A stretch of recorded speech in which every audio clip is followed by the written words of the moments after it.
നിന്നാണ്. നമുക്കതുകൊണ്ട് കാസർഗോട്ടേക്ക് തന്നെ ആദ്യം പോകാം. കാസർഗോഡ് ആകെ 123 പേരായി ഇപ്പോൾ കോവിഡ് ബാധിച്ച് ചികിത്സയിലുള്ളത്.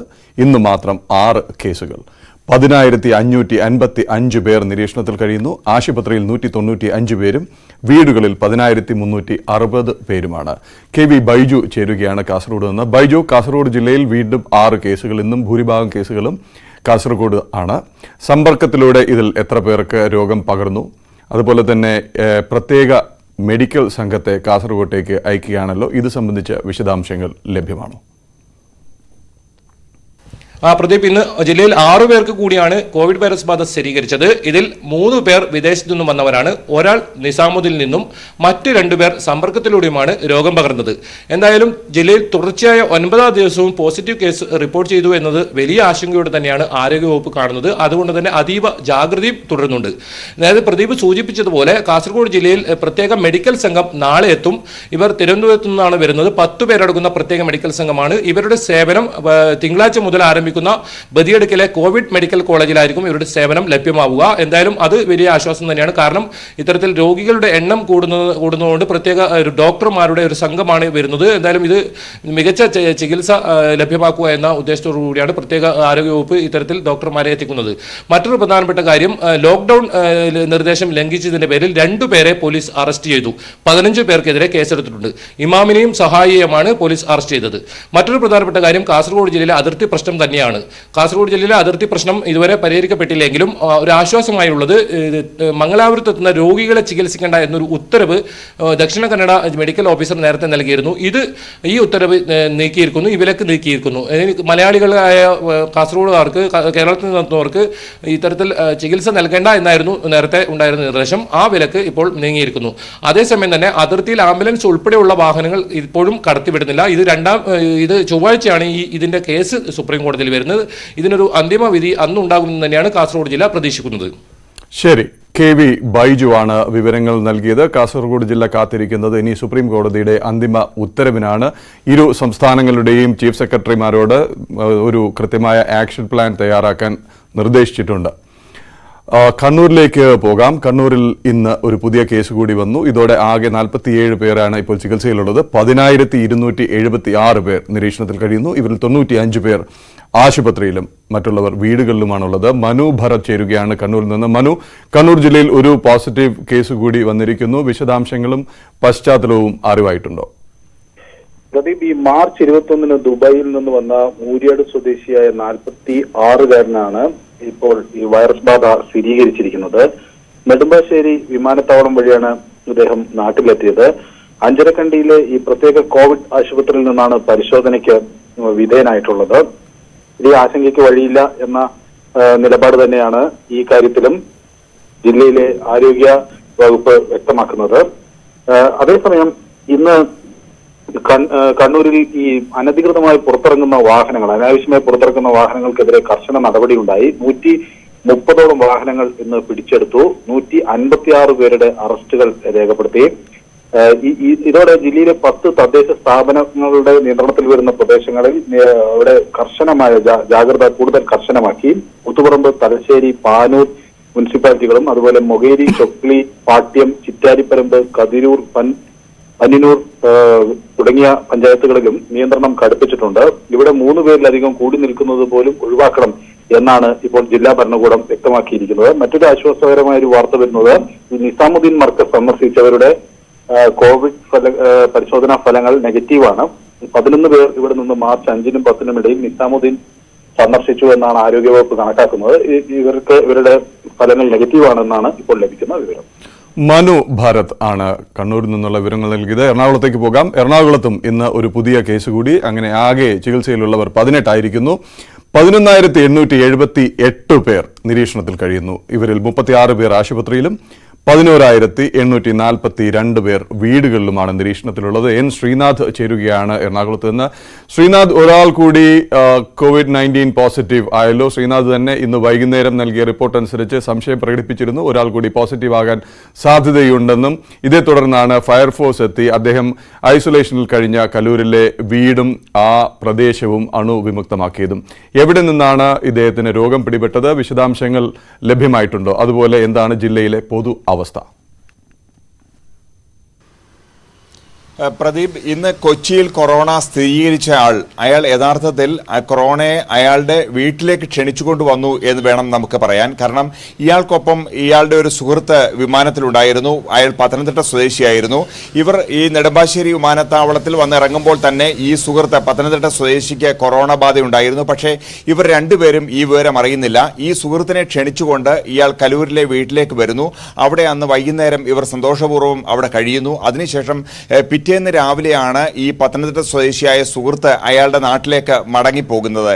ഏതായാലും അയാൾ മടങ്ങിപ്പോയി. അയാൾ കുറച്ച് ദിവസം കഴിഞ്ഞപ്പോൾ അയാൾക്ക് പനിയും തലവേദനയും അതേപോലെ ചുമയും ഒക്കെ വർദ്ധിച്ചു. ഇതിനെ തുടർന്ന് അയാൾ അവിടെ ആശുപത്രിയിൽ അഡ്മിറ്റായി കൊറോണയാണെന്ന് സ്ഥിരീകരിക്കുകയും ചെയ്തു. ഇതിനെ തുടർന്നാണ് ഇയാൾ പരിശോധനയ്ക്ക് തയ്യാറായതും വൈദ്യസഹായം തേടിയതും. അപ്പോഴാണ് ഇയാൾക്കും കൊറോണയാണ് എന്നുള്ള വിവരം അറിയുന്നത്. ഏതായാലും ഇയാളുടെ വീട്ടിലുള്ള 6 പേരോടും നിരീക്ഷണത്തിൽ കഴിയാൻ ആവശ്യപ്പെട്ടിട്ടുണ്ട്. മാത്രമല്ല ഇവർ നെടുമ്പാശ്ശേരിയിൽ നിന്നും വന്ന ഡ്രൈവർ, അതേപോലെ പിറ്റേന്ന് പത്തനംതിട്ട സ്വദേശി അയാളുടെ നാട്ടിലേക്ക് പോയ വാഹനത്തിന്റെ ഡ്രൈവർ, ഇവരോടെല്ലാം നിരീക്ഷണത്തിൽ കഴിയാൻ നിർദ്ദേശിച്ചിട്ടുണ്ട്. ഇന്ന് ഈ കൊച്ചി സ്വദേശി കലൂരിലുള്ള ഇയാളുടെ വീട്ടിൽ ഫയർഫോഴ്സ് എത്തി അണുമുക്തമാക്കുന്ന ജോലികളൊക്കെ ചെയ്തിട്ടുണ്ട്. ആ പരിസര പ്രദേശങ്ങളൊക്കെ വിശദമായി തന്നെ അണുമുക്തമാക്കിയിട്ടുണ്ട്. ഏതായാലും കൊച്ചിയിൽ ഇപ്പോൾ 1178 കേസുകളാണ്, 1178 പേരാണ് വീടുകളിലും ആശുപത്രികളിലുമായി നിരീക്ഷണത്തിലുള്ളത്. ഇവരുടെ ആരുടെയും നില ഗുരുതരമല്ല എന്നുള്ളതാണ് ആരോഗ്യവകുപ്പ് നൽകുന്ന സൂചന. 94 പേരുടെ രക്തസാമ്പിളുകളുടെ ഫലം കൂടി ഇനി ലഭിക്കാനുണ്ട്. പ്രദീപ്. ശ്രീനാഥ് ആണ് എറണാകുളത്തെ വിവരങ്ങൾ നൽകിയത്. ഒരു പോസിറ്റീവ് കേസ് കൂടി വന്നിരിക്കുന്നു. പാലക്കാട്ടേക്ക് പോകാം. പാലക്കാടും ഇന്ന് ഒരു കേസ് കൂടി റിപ്പോർട്ട് ചെയ്യപ്പെട്ടിരിക്കുന്നു. ആകെ 7 പേരാണ് ഇതിങ്ങനെ ചികിത്സയിലുള്ളത്. 19,325 പേർ നിരീക്ഷണത്തിൽ കഴിയുകയാണ് പാലക്കാട്. ആശുപത്രിയിൽ 46 പേരും മറ്റുള്ളവർ വീടുകളിലുമാണുള്ളത്. പ്രസാദ് ഉടുമ്പിശ്ശേരി ചേരുകയാണ് പാലക്കാട് നിന്ന്. പ്രസാദ്, പുതിയ രോഗിയുടെ പശ്ചാത്തലം, വിശദാംശങ്ങൾ, എങ്ങനെ രോഗം പിടിപെട്ടു എന്നുള്ളതൊക്കെ അറിവായിട്ടുണ്ടോ? പാലക്കാട് ഒരാൾക്ക് കൂടി കോവിഡ് സ്ഥിരീകരിച്ചിട്ടുണ്ട്. ഇപ്പോൾ 7 പേരാണ് കോവിഡ് സ്ഥിരീകരിച്ച് ജില്ലാ ആശുപത്രിയിൽ ചികിത്സയിലുള്ളത്. ഇന്ന് സ്ഥിരീകരിച്ചത് 65 വയസ്സുള്ള പാലക്കാട് കാവിൽപ്പാട് സ്വദേശിക്കാണ്. പാലക്കാട് നഗരത്തിൽ തന്നെയുള്ള കാവിൽപ്പാട് സ്വദേശിക്കാണ്. ഇദ്ദേഹത്തിന്റെ വിശദമായ റൂട്ട് മാപ്പ് നാളെയാണ് പുറത്തിറക്കുക എന്ന് ജില്ലാ മെഡിക്കൽ ഓഫീസർ വ്യക്തമാക്കുന്നു. ലഭ്യമായ വിവരം, ഇദ്ദേഹം ഫെബ്രുവരി, മാർച്ച് മാസങ്ങളിലായി ഗുജറാത്ത്, നാഗ്പൂർ, റായ്പൂർ എന്നിവിടങ്ങളിൽ സന്ദർശിച്ച് മാർച്ച് 21 കേരള എക്സ്പ്രസിൽ പാലക്കാട് എത്തി എന്നതാണ് പ്രാഥമിക വിവരം. തുടർന്ന് ഇദ്ദേഹം വന്നതിന് ശേഷം ഇദ്ദേഹം വീട്ടിൽ നിരീക്ഷണത്തിലായിരുന്നു. മാർച്ച് 30 രോഗലക്ഷണങ്ങൾ കണ്ടതിനെ തുടർന്ന് സ്രവം പരിശോധനയ്ക്ക് അയച്ചത്. വീണ്ടും വീട്ടിൽ ഇപ്പോൾ കഴിഞ്ഞ ദിവസങ്ങളിൽ വീട്ടിൽ നിരീക്ഷണത്തിലായിരുന്നു. രോഗം സ്ഥിരീകരിച്ചതോടുകൂടി ജില്ലാ ആശുപത്രിയിലേക്ക് മാറ്റിയിട്ടുണ്ട്. റൂട്ട് മാപ്പ്, വിശദമായ റൂട്ട് മാപ്പ് നാളെ പുറത്തിറക്കും എന്നതാണ് ജില്ലാ ഭരണകൂടം വ്യക്തമാക്കിയിട്ടുള്ളത്. മറ്റൊന്ന്, നിസാമുദ്ദീൻ സമ്മേളനത്തിൽ പങ്കെടുത്ത 2 പേരുടെ പരിശോധനാ ഫലം പുറത്തു വന്നിരുന്നു. ഇത് രണ്ടും നെഗറ്റീവാണ് എന്നുള്ളതാണ് ആശ്വസിക്കാനുള്ള മറ്റൊരു കാര്യം. ഇതോടൊപ്പം ലോക്ക്ഡൌണുമായി ബന്ധപ്പെട്ടുകൊണ്ടുള്ള കേസുകൾ ഇന്നും നിരവധി കേസുകളാണ് ഉണ്ടായിട്ടുള്ളത്. ജില്ലയിൽ ഇന്ന് 70ഓളം കേസുകളാണ് ഇന്ന് രജിസ്റ്റർ ചെയ്തിട്ടുള്ളത്. 60 കേസുകൾ രജിസ്റ്റർ ചെയ്തു. 77 പേരെ അറസ്റ്റ് ചെയ്തു. 49 വാഹനങ്ങൾ കസ്റ്റഡിയിലെടുത്തു. പരിശോധനകൾ കർശനമായി തുടരുമ്പോഴും കേസുകളുടെ എണ്ണത്തിൽ വലിയ മാറ്റങ്ങൾ കഴിഞ്ഞ 2-3 ദിവസമായി തുടരുന്നില്ല. 100ഓളം കേസുകൾ ഉണ്ടാകുന്നു എന്നുള്ളത് തന്നെയാണ് ഈ കഴിഞ്ഞ ദിവസങ്ങളെല്ലാം തന്നെ കാണുന്നത്. പ്രസാദ് ഉടുമ്പിശ്ശേരിയാണ് പാലക്കാട് നിന്നുള്ള വിവരങ്ങൾ നൽകിയത്. ആലപ്പുഴയിലേക്ക് പോകാം. ആലപ്പുഴയിലും ഒരു പുതിയ കേസ് റിപ്പോർട്ട് ചെയ്യപ്പെട്ടിരിക്കുന്നു. അങ്ങനെ ആകെ ചികിത്സയിലുള്ളവരുടെ എണ്ണം 2ആയി. 7,979 പേർ നിരീക്ഷണത്തിൽ കഴിയുന്നു. ഇവരിൽ 13 പേർ ആശുപത്രിയിലും 7,966 പേർ വീടുകളിലുമാണ്. ശരണ്യ സ്നേഹജൻ ചേരുകയാണ്. ശരണ്യ, ഈ രോഗം സ്ഥിരീകരിച്ച ആളുടെ പശ്ചാത്തലം എന്താണ്? എങ്ങനെ രോഗം പിടിപെട്ടു? ഇദ്ദേഹത്തിന്റെ സമ്പർക്ക ചരിത്രം, സഞ്ചാരപാത തുടങ്ങിയവയൊക്കെ ലഭ്യമാണോ? പ്രദീപ്, ഈ കഴിഞ്ഞ മാർച്ച് 22 പുലർച്ചെ നിസാമുദ്ദീൻ മതസമ്മേളനത്തിൽ പങ്കെടുത്ത മടങ്ങിയെത്തിയ ആൾക്കാണ് ഇപ്പോൾ കോവിഡ് സ്ഥിരീകരിച്ചിരിക്കുന്നത്. ഇയാള് ചെങ്ങന്നൂർ സ്വദേശിയാണ്. കഴിഞ്ഞ ദിവസങ്ങളിൽ 12 പേരെ കേരള എക്സ്പ്രസിലും അതുപോലെ തന്നെ നിസാമുദ്ദീൻ ട്രെയിനിലുമായി വന്ന് കായംകുളത്ത് ഇറങ്ങിയ 12 പേർ ആരോഗ്യവകുപ്പിന്റെ നിരീക്ഷണത്തിന്റെ കീഴിലായിരുന്നു. ഇതിൽ തന്നെ ആദ്യഘട്ടങ്ങളിൽ 8 പേരെയാണ് തിരിച്ചറിഞ്ഞത്. പിന്നീട് അത് 12ആയി അംഗസംഖ്യ വർദ്ധിക്കുന്ന ഒരു സാഹചര്യവുമുണ്ട്. ഈ കോവിഡ് ബാധിതനായ വ്യക്തി ഇപ്പോൾ ചികിത്സയിലുള്ളത് മാവേലിക്കര താലൂക്ക് ആശുപത്രിയിലാണ്. ഇദ്ദേഹം ചെങ്ങന്നൂർ സ്വദേശിയാണ്. ആരോഗ്യനില തൃപ്തികരമായി തുടരുന്നു എന്ന് പറയുന്നതിനൊപ്പം തന്നെ മറ്റൊരു കാര്യമെന്ന് പറയുന്നത് ഇതിൽ ഭൂരിഭാഗം പേരും ചികിത്സയുമായി സഹകരിക്കാനായി തയ്യാറാവുന്നില്ല എന്നുള്ളതാണ്. അതായത് നിർബന്ധപൂർവ്വം ആരോഗ്യവകുപ്പിനെ ഇവരുമായി ബന്ധപ്പെടേണ്ട ഒരു സാഹചര്യമുണ്ട്. കാരണം ഇന്ന് കോവിഡ് സ്ഥിരീകരിച്ച വ്യക്തി തന്നെ ആരോഗ്യവകുപ്പ് വീടുകളിൽ തന്നെ കഴിയണമെന്നുള്ള നിർദ്ദേശം ലംഘിച്ചുകൊണ്ട് കോട്ടയത്തടക്കം പോയി മടങ്ങി വരുന്ന ഒരു സാഹചര്യമുണ്ട്. ഇത്തരത്തിൽ ചില കാര്യങ്ങൾ ഇവർ ആരോഗ്യവകുപ്പിന്റെ നിർദ്ദേശങ്ങളുമായി പൊരുത്തപ്പെടാത്ത സാഹചര്യമാണ് ആലപ്പുഴ ജില്ലയിലുള്ളത്. ശരണ്യ സ്നേഹജനാണ് വിവരങ്ങൾ നൽകിയത്. അതീവ ഗൗരവമേറിയ ഒരു വാർത്തയാണ് ശരണ്യ നൽകുന്നത്. നിർബന്ധമായും നിരീക്ഷണത്തിൽ കഴിയണം എന്നുള്ള ആരോഗ്യ വകുപ്പിന്റെ നിർദ്ദേശം ലംഘിച്ച് യാത്ര ചെയ്തു എന്നുള്ളതാണ് ഇദ്ദേഹത്തിനെതിരെ ഉയർന്നിരിക്കുന്ന ആക്ഷേപം. ചെറിയൊരു പിഴവിന് വലിയ വില കൊടുക്കേണ്ടി വരും എന്നുള്ള വാക്കുകളൊന്നും പലരും കാര്യമായി എടുത്ത മട്ടില്ല. ഈ നാടുനീളെ പോകുമ്പോൾ സ്വന്തം കുടുംബത്തിന് മാത്രമല്ല സമൂഹത്തിനും നാടിനും കൂടിയാണ് ഇവർ നാശം വിതയ്ക്കുന്നത് എന്നുള്ള ഓർമ്മ വേണം. ഇത്തരക്കാർക്കെതിരെ ശക്തമായ നിയമ നടപടി ഉണ്ടാകും എന്നുള്ള മുന്നറിയിപ്പ് പോലും കാര്യമായി എടുത്തിട്ടില്ല എന്ന് വേണം കരുതാൻ. നമുക്ക് കൊല്ലത്തേക്ക് പോകാം. കൊല്ലത്താകെ 5 പേർക്കാണ് രോഗബാധ. ഇന്ന് കൊല്ലത്തും ഒരു ആൾക്ക് കൂടി രോഗം സ്ഥിരീകരിച്ചിരിക്കുകയാണ്. 15,935 പേർ നിരീക്ഷണത്തിൽ കഴിയുന്നു. 16 പേർ മാത്രമാണ് ആശുപത്രിയിൽ, മറ്റുള്ളവർ വീടുകളിലുമാണ്. കൊല്ലത്ത് നിന്ന് വി വിനോദ് ചേരുകയാണ്. വിനോദ്, നേരത്തെ രോഗം സ്ഥിരീകരിച്ച സ്ത്രീയുടെ ഭർത്താവിനും ഇപ്പോൾ രോഗബാധ കണ്ടെത്തിയിരിക്കുകയാണ് അല്ലെ? എന്താണ് വിശദാംശങ്ങൾ? ഇദ്ദേഹം ഈ രോഗബാധ സ്ഥിരീകരിക്കുന്നതിന് മുമ്പ് തന്നെ ഐസൊലേഷനിൽ പോയിരുന്നോ? എന്തൊക്കെയാണ് വിശദാംശങ്ങൾ? പ്രദീപ്, നിസാമുദ്ദീനിലെ സമ്മേളനത്തിൽ പോയി മടങ്ങിയെത്തി രോഗം സ്ഥിരീകരിച്ച യുവതിയുടെ ഭർത്താവിനാണ് ഇന്ന് രോഗം കണ്ടെത്തിയിരിക്കുന്നത്. രണ്ടുപേരും ആശുപത്രിയിലാണ്. ഇതോടെ കൊല്ലത്ത് പാരിപ്പള്ളി മെഡിക്കൽ കോളേജിൽ ചികിത്സയിലുള്ളവരുടെ ആകെ എണ്ണം 5 ആയിട്ടുണ്ട്. 5 പേരുടെയും ആരോഗ്യനില തൃപ്തികരമെന്നാണ് ഡോക്ടർമാർ വ്യക്തമാക്കുന്നത്. അതേസമയം വീടുകളിൽ നിരീക്ഷണത്തിലുള്ളവരുടെ ആകെ എണ്ണത്തിൽ ഏതാണ്ട് 2500 പേരുടെ കുറവാണ് ഉണ്ടായിട്ടുള്ളത്.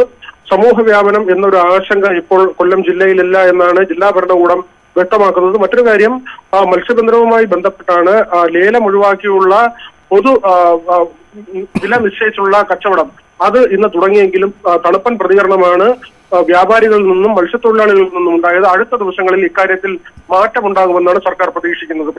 വി വിനോദാണ് കൊല്ലത്ത് നിന്ന് നമ്മോടൊപ്പം ചേർന്നത്. തിരുവനന്തപുരത്തേക്ക് പോകാം. ഇന്ന് പുതിയ കേസുകളില്ല എന്നുള്ളൊരു ആശ്വാസമുണ്ട്. ആകെ 9 പേരാണ് ഇവിടെ ചികിത്സയിൽ കഴിയുന്നത്.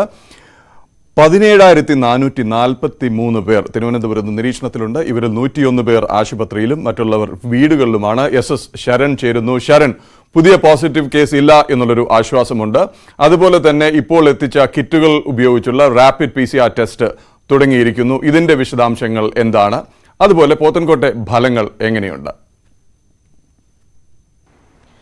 തിരുവനന്തപുരത്ത് തുടർച്ചയായ 2ാം ദിവസവും പോസിറ്റീവ് കേസുകൾ റിപ്പോർട്ട് ചെയ്തിട്ടില്ല എന്നുള്ളത് ആശ്വാസകരമായ കാര്യമാണ്. എങ്കിൽ പോലും ജാഗ്രത കൈവെടിയാതെയുള്ള പ്രതിരോധ പ്രവർത്തനങ്ങളാണ് പുരോഗമിച്ചുകൊണ്ടിരിക്കുന്നത്.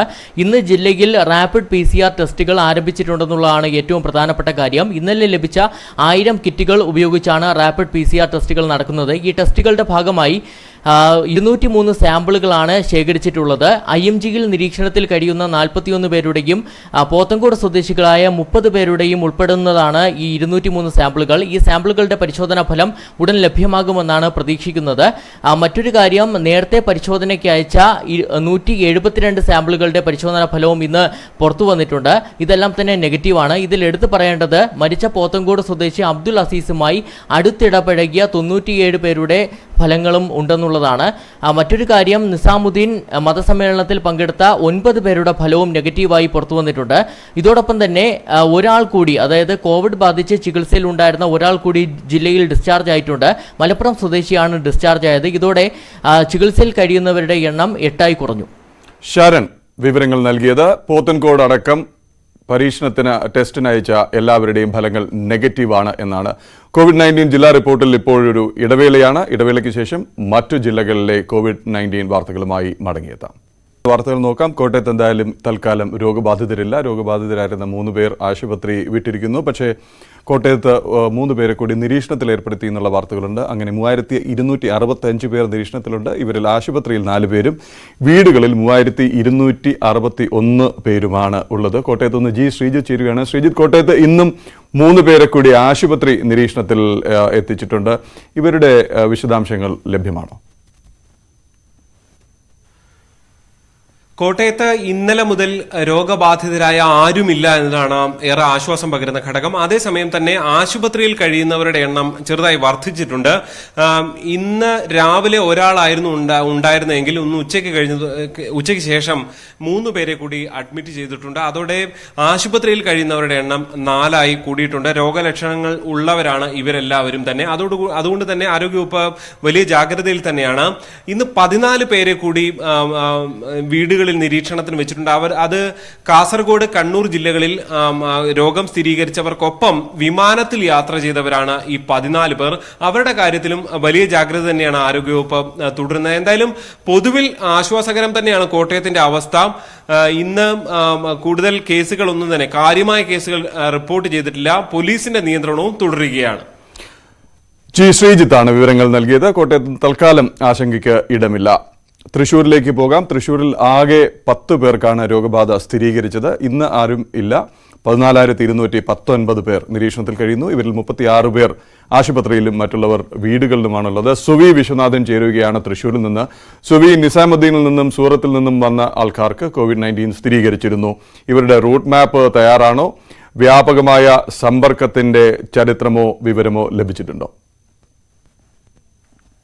തൃശൂർ ജില്ലയിൽ ഇന്ന് പോസിറ്റീവ് കേസുകളൊന്നും തന്നെ റിപ്പോർട്ട് ചെയ്തിട്ടില്ല. രോഗബാധ സ്ഥിരീകരിച്ച ചികിത്സയിലുള്ള 10 പേരുടെയും ആരോഗ്യനില തൃപ്തികരമാണ്.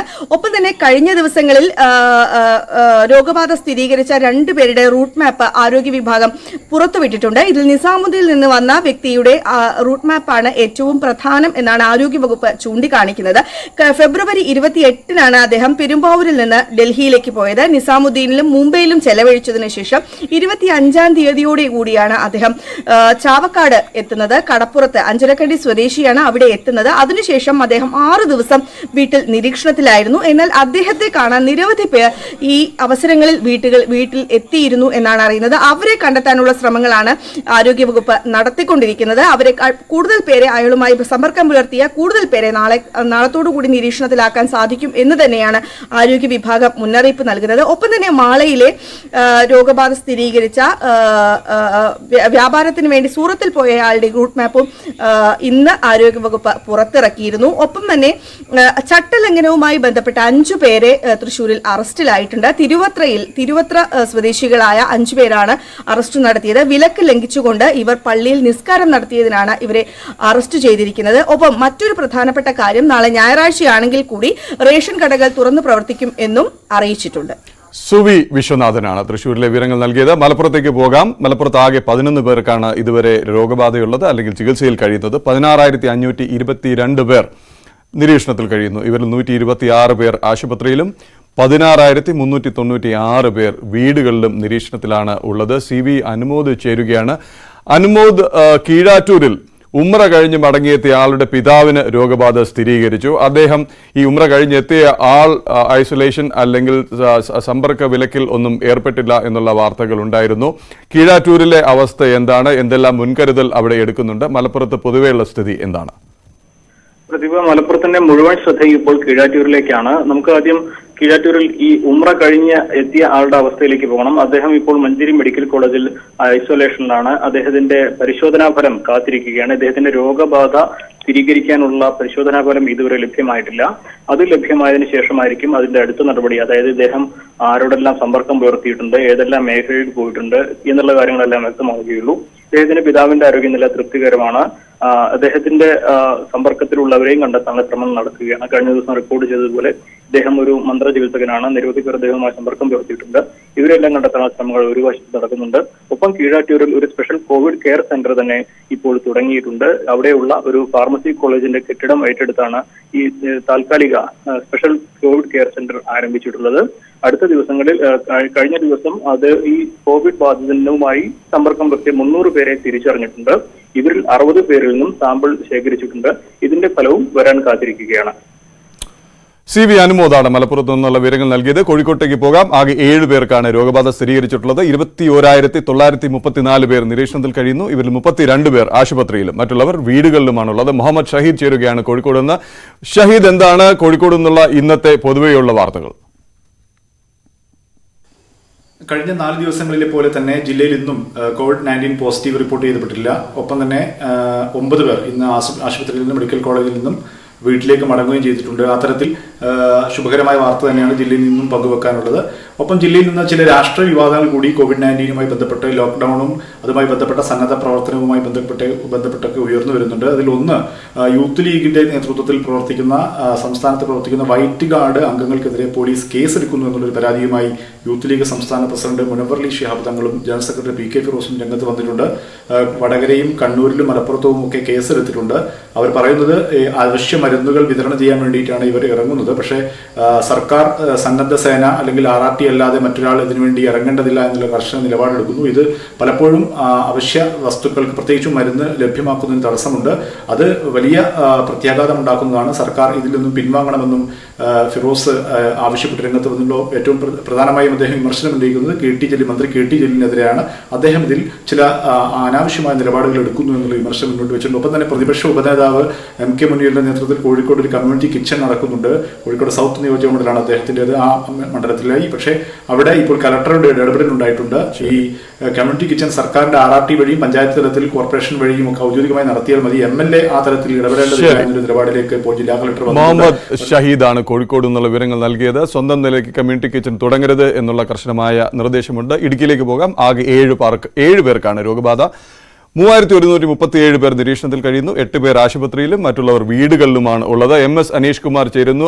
അനീഷ്, രോഗബാധിതനായ ആളുടെ റൂട്ട് മാപ്പ് വന്നിട്ടുണ്ട്. ഇദ്ദേഹം നിസാമുദ്ദീൻ സമ്മേളനത്തിൽ പങ്കെടുത്തയാളാണോ? എന്തൊക്കെയാണ് വിവരങ്ങൾ? അതുപോലെ തോട്ടം മേഖലയിൽ പ്രവർത്തനം പുനരാരംഭിച്ചു എന്ന് പറയുന്നു. സുരക്ഷാ നിർദ്ദേശങ്ങൾ ഇവിടെ പാലിക്കുന്നുണ്ടോ? ഇടുക്കി ജില്ലയിൽ ഇന്ന് പോസിറ്റീവ് കേസുകളില്ലാത്തത് നേരിയ ആശ്വാസമാണ് ജില്ലാ ഭരണകൂടത്തിന് നൽകുന്നത്. ഒപ്പം ആശുപത്രികളിൽ ചികിത്സയിൽ കഴിയുന്ന ആളുകളുടെ നിലയും തൃപ്തികരമാണ് എന്നാണ് അധികൃതർ നൽകുന്ന വിവരം. ഒപ്പം ആശുപത്രികളിൽ ചികിത്സയിൽ കഴിയുന്ന ആളുകളിൽ നിന്നും കൂടുതൽ ആളുകളിലേക്ക് രോഗം പകർന്നിട്ടില്ല എന്ന കണക്കൂട്ടലാണുള്ളത്. കാരണം ഇവരുമായി ഇടപഴകിയ ആളുകളെയൊക്കെയും കൃത്യമായ നിരീക്ഷണത്തിന് വിധേയമായിക്കൊണ്ടിരിക്കുന്നു. ഇവർക്കാർക്കും രോഗലക്ഷണങ്ങൾ പ്രകടവുമല്ല. എന്നാൽ അതിർത്തി ഗ്രാമങ്ങളിൽ, പ്രത്യേകിച്ച് തമിഴ്നാട് അതിർത്തി പ്രദേശങ്ങളായ കമ്പം, തേനി, മധുര എന്നിവിടങ്ങളിൽ COVID-19 പടർന്നു പിടിക്കുന്നത് വലിയ ആശങ്കയാണ് നൽകിയിരിക്കുന്നത്. പക്ഷേ വലിയ നിയന്ത്രണങ്ങൾ അതിർത്തി പ്രദേശങ്ങളിലും മറ്റും ചെക്ക് പോസ്റ്റുകളിലുമൊക്കെ ഏർപ്പെടുത്തിയിരിക്കുന്നുണ്ട്. അധികം ആളുകൾ ഇവിടേക്ക് എത്തില്ല എന്നാണ് കരുതുന്നത്. പക്ഷേ കാട്ടിനുള്ളിലും ഒക്കെയുള്ള ഊടുവഴികളിൽ കൂടെയൊക്കെ ആളുകൾ അങ്ങോട്ടും ഇങ്ങോട്ടും പോക്കുവരവ് ഉണ്ടാകുമോ എന്ന ഒരു ആശങ്കയുമുണ്ട്. എന്തായാലും അക്കാര്യങ്ങൾ കൃത്യമായി തന്നെ വിലയിരുത്തി മുന്നോട്ട് നീങ്ങുകയാണ്. ഒപ്പം തേയിലത്തോട്ടങ്ങളിൽ ജോലി എടുക്കുന്നതിനുള്ള അനുമതി, ഫാക്ടറികൾ പ്രവർത്തിക്കുന്നതിനുള്ള അനുമതി സർക്കാർ നൽകിയിരുന്നു. എന്നാൽ മതിയായ സുരക്ഷാ സന്നാഹങ്ങൾ പാലിച്ചല്ല പലയിടങ്ങളിലും ജോലി നടന്നതെന്ന ആക്ഷേപമുണ്ട്. ഒപ്പം കാന്തല്ലൂരിലെയും വട്ടവടയിലും ഒക്കെ അനീഷ് കുമാറാണ് വിവരങ്ങൾ നൽകിയത്. തോട്ടം മേഖലയിൽ ആശങ്കയുണ്ട്. നമുക്ക് പത്തനംതിട്ടയിലേക്ക് പോകാം. ഇവിടെ ആകെ 5 പേർക്കാണ് ഇതുവരെ രോഗം സ്ഥിരീകരിച്ചിട്ടുള്ളത്. ഇന്ന് പുതിയ കേസ് ഇല്ല. ടിറ്റോ തങ്കച്ചൻ ചേരുകയാണ് പത്തനംതിട്ടയിൽ നിന്ന്. ടിറ്റോ, തബ്ലീഗ് സമ്മേളനം കഴിഞ്ഞെത്തിയവരുടെ എല്ലാം ഫലം നെഗറ്റീവാണ്. ആശ്വാസം നൽകുന്നു. നാളെ ഓശാന പെരുന്നാളാണ്. കോഴിക്കോട് താമരശ്ശേരി രൂപതയാണെങ്കിൽ നാളെ മുതലുള്ള കുർബാനകൾ ഓൺലൈനായി ലഭ്യമാക്കിയിട്ടുണ്ട്. പത്തനംതിട്ടയിൽ ഇത്തരം എന്തെങ്കിലും സംവിധാനമുണ്ടോ? പത്തനംതിട്ട ജില്ലയിൽ ഇന്ന് പുതിയ പോസിറ്റീവ് കേസുകളൊന്നും റിപ്പോർട്ട് ചെയ്തിട്ടില്ല. മറ്റൊരു ആശ്വാസകരമായ സംഗതി, ഈ നിസാമുദ്ദീനിൽ പോയ ആളുകളുടെ പരിശോധനാ ഫലങ്ങൾ 14 നെഗറ്റീവാണ് എന്നുള്ളതാണ്. ഈ 14 നെഗറ്റീവ് ആണെങ്കിൽ കൂടിയും ഇനിയും ഇവരുടെ പരിശോധനാ ഫലങ്ങൾ, പരിശോധനയ്ക്ക് വേണ്ടി ഇവരുടെ സാമ്പിളുകൾ വീണ്ടും അയക്കുമെന്നാണ് DMO അറിയിച്ചിട്ടുള്ളത്. അതുപോലെ തന്നെ ഇന്ന് റാന്നിയിൽ ഈ പെരുന്നാടിന് സമീപം നിരീക്ഷണത്തിലുള്ള ആളുടെ പിതാവ് മരിച്ച ഒരു സംഭവം ഉണ്ടായി. ഇയാളുടെ മകൻ വിദേശത്ത് നിന്ന് എത്തിയതാണ്. അതുകൊണ്ട് തന്നെ ഈ മൃതശരീരം, ഈ മരിച്ച പിതാവിൻ്റെ മൃതശരീരം ഇപ്പോൾ പത്തനംതിട്ടയിലെ ജനറൽ ആശുപത്രികൾ സൂക്ഷിച്ചിരിക്കുകയാണ്. കോവിഡ് പരിശോധനയ്ക്ക് ശേഷമേ ഈ മൃതശരീരം സംസ്കരിക്കുകയുള്ളൂ. ജില്ലയിൽ 2 ദിവസങ്ങളിലായി ലോക്ക്ഡൌണുമായി ബന്ധപ്പെട്ട് 610 കേസുകളിലായി 620 പേരെ അറസ്റ്റ് ചെയ്തിട്ടുണ്ട്. 4 ലിറ്റർ വിദേശ മദ്യം കയ്യിൽ സൂക്ഷിച്ചതിന് 2 പേരെ, ഓതറയിൽ നിന്ന് 2 പേരെ അറസ്റ്റ് ചെയ്യുന്ന സംഭവം. ടിറ്റോ തങ്കച്ചനാണ് പത്തനംതിട്ടയിൽ നിന്നുള്ള വിവരങ്ങൾ നൽകിയത്. നമുക്ക് വയനാട്ടിലെ വാർത്തകൾ കൂടി നോക്കാം. ആകെ 3 പേർക്ക് മാത്രമാണ് വയനാട്ടിൽ രോഗബാധ. 10907 പേർ നിരീക്ഷണത്തിൽ, ആശുപത്രിയിൽ 7 പേർ മാത്രം. രതീഷ് വാസുദേവൻ ചേരുകയാണ്. എന്താണ് പൊതുവെയുള്ള അവസ്ഥ രതീഷ് വയനാട്ടിൽ? വയനാട് ജില്ലയിൽ കടുത്ത ആരോഗ്യ ജാഗ്രത തുടരുക തന്നെയാണ് ആരോഗ്യവകുപ്പും ജില്ലാ ഭരണകൂടവും. സമൂഹ വ്യാപനം തടയുന്നതിനുള്ള പ്രധാന പ്രവർത്തനങ്ങളാണ് ഇപ്പോൾ നടക്കുന്നത്. കർശനമായ രീതിയിലാണ് ഇതിനെതിരെ പോലീസും ജില്ലാ ഭരണകൂടവും നടപടികൾ എടുക്കുന്നത്. 920-ലധികം കേസുകൾ ഇത് സംബന്ധിച്ചെടുത്തു. 570-ലധികം വാഹനങ്ങൾ പിടിച്ചെടുത്തു. വരും ദിവസങ്ങളിലും കർശനമായ രീതിയിൽ സമൂഹ വ്യാപനം തടയുന്നതിനുള്ള കർശനമായ നടപടികൾ സ്വീകരിക്കുമെന്നാണ് ജില്ലാ പോലീസും അതുപോലെ തന്നെ ജില്ലാ ഭരണകൂടവും അറിയിക്കുന്നത്. മറ്റൊരു പ്രധാനപ്പെട്ട കാര്യം, അതിർത്തിയിൽ കർണാടകത്തിൽ ബൈരക്കുപ്പയിൽ മറ്റുമുള്ള മലയാളികളും അതുപോലത്തെ അവിടുത്തെ കർണാടക വാസികളായ ആളുകളും ഉൾപ്പെടെയുള്ള ആളുകൾ ആശ്രയിച്ചിരുന്നത് വയനാട്ടിലെ മാനന്തവാടി ജില്ലാ ആശുപത്രിയും മറ്റുമായിരുന്നു. ലോക്ക്ഡൌൺ ആയതോടെ വലിയ തരത്തിലുള്ള പ്രയാസങ്ങളാണ് ഇത്തരം ആളുകൾ അനുഭവിക്കുന്നത്. അതുകൊണ്ട് ബൈരക്കുപ്പയിലുള്ള ആളുകൾക്ക് ആരോഗ്യ ആവശ്യങ്ങൾക്ക് അടിയന്തര ഘട്ടങ്ങളിൽ ജില്ലയിലേക്ക് പ്രവേശിക്കാനുള്ള അത്തരത്തിലുള്ള അനുവാദം ജില്ലാ ഭരണകൂടം നൽകിയിട്ടുണ്ട്. ഇത് വലിയ രീതിയിൽ രതീഷ് വാസുദേവനാണ് വയനാട്ടിൽ നിന്നുള്ള പുതിയ വാർത്തകളുമായി ചേർന്നത്. സമഗ്രമായ COVID-19 ജില്ലാ റിപ്പോർട്ട് ഇപ്പോൾ പൂർണ്ണമാകുന്നു. നമസ്കാരം.